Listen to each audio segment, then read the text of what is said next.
皆さんこんにちは、こんばんは。猪熊のおっちゃんです。このチャンネルではガイドブックでは教えてくれない沖縄の歴史や文化に関する情報を移住者である猪熊のおっちゃんの視点から紹介しています。もしこの動画をご視聴いただき、面白かったとか役に立ったと思っていただけたら、高評価やチャンネル登録をお願いします。豊見城市米集落の平野に突然ぽっこりと突き出た標高37メートルの丘がジジムイです。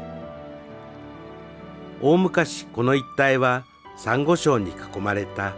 伊能と呼ばれる浅い海でした。その海がクチャと呼ばれる粘土層の丘陵から泥土が運ばれ堆積し、1000年から2000年前には泥湿地になったと言われています。またジジムイは琉球国由来記などにもその名が登場し、雨乞いの神事を行った場所だったと書かれています。雨乞いは国王の命により、まずは豊見城の城内に雨を司る神の竜王を迎え、すべての祭祀が終了した日に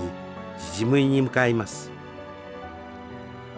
ジジムイでは瓶のノロが鉄鍋を頭上に乗せ7周回り、その後参拝者が水をかけて終わると言われています。しかしこの丘は戦後米軍が道路開通のため東西2つに分断してしまったと言われています。その後も古来より変わることのない聖域として大切に守られているジジムイを訪ねてみました。